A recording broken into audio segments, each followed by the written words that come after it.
Drawing has been around since the first human picked up a stick and drew in the dirt of the earth. We can look at the first recorded drawings in the Lascaux cave paintings, which were found in France in 1940 by 4 teenagers chasing a dog.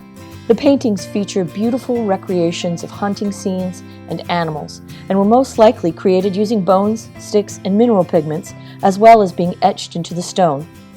Some of the world's most celebrated artists were highly skilled at drawing, such as Leonardo da Vinci, Michelangelo, Vincent van Gogh, and Albrecht Dürer, to name a few. Hi everyone, welcome to our first remote learning project video of the 2020-2021 school year. We're going to begin with a basic pencil drawing, and we've already gone over a lot of pencil techniques in class, which we will review in a moment. But for the big assignment, what you will need to do is create your own pencil drawing, and you can use one or more or all of the techniques that we have learned in class, and you can draw whatever you'd like. The size is going to be 8.5 by 11. If you have actual drawing paper on hand, that's great. Otherwise, a piece of unlined printer paper will work just fine. First though, what we're gonna do is review some of those techniques.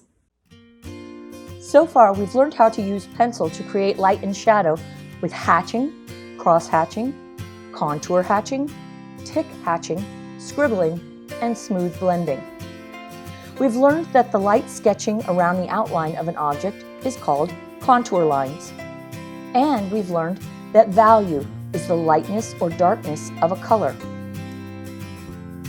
In pencil drawing, we use a 9-scale range of values from absolute black to absolute white. We've learned a different way to hold a pencil correctly, to smoothly shade large areas seamlessly, and so more lead is applied to the paper at once. We've learned to apply less to no pressure to our pencil lines, to control the value and line width. And we've learned to use 4 different blending methods for smooth, realistic lighting and shading: tortillons and blending stumps, tissue, cotton swabs, and paintbrushes. Now that we've recapped the fundamentals of pencil drawing, let's begin our project. I have a reference image of my cat, and I'm going to demonstrate how to draw an animal portrait with a mix of hatching, stippling, and smooth blending. But of course, as I said, you can choose whatever subject you like and use any of the lighting or shading techniques and methods that we've learned so far.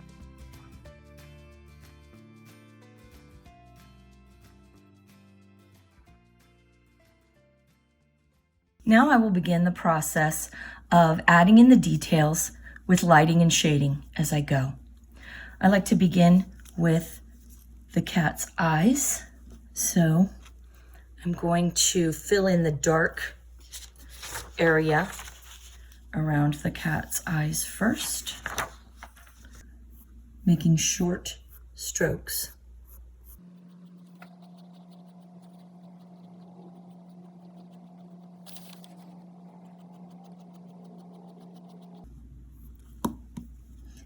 If you make a mistake, you can erase it, no problem. I feel like I added a little bit too much of the dark at the top of the cat's eye. I like to self-correct as I go. I'm constantly looking back and forth from my paper to the reference image. So I'm doing some very dark areas first. There are some reflections in the cat's eye, and you can see that they are absolute white, okay?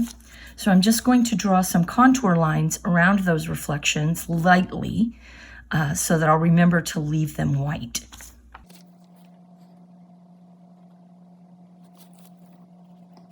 Now we're going to start putting in some of the detail in the cat's eye. It's not going to be one smooth, solid, because an eye is a very complex organ, and even the surface has a lot of separate details that we need to show in order to make our cat look like a real cat.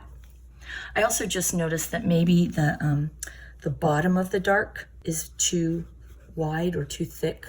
So I'm going to erase a little bit of that off as well. Okay. Let's make that a little thinner because it looks like it gets thinner. It's thick here and then it thins out to a thin line here, and then there's a little bit of thickness right there. So let's do that. Try to work as neatly as you can, especially if, like me, you have frequent times when you need to go back and rework something a little bit or erase a little bit off.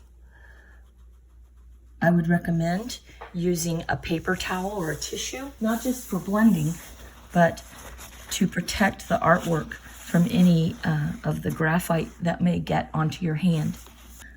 Because I want you to really take your time with this artwork, I am going to show you in my demonstration the entire drawing of the cat. But obviously we don't want to watch a 2-hour video, so I'm going to use time lapse for the rest of the video.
All finished.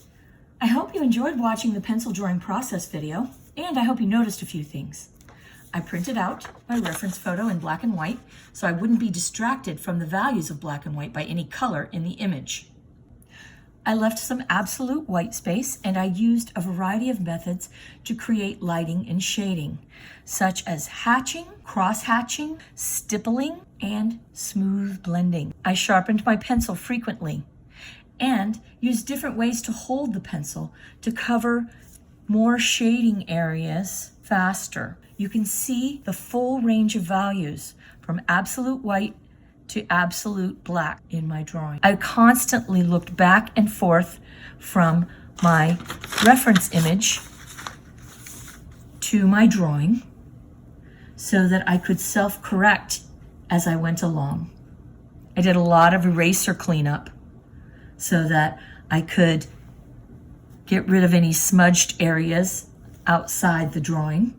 I also used the eraser to lift out certain areas that I wanted to be lighter. And most importantly, time-lapse to the contrary, I took my time and I really just enjoyed the process of creating it. I hope you'll enjoy creating your pencil drawings, and I can't wait to see and enjoy what you do. Thanks for watching.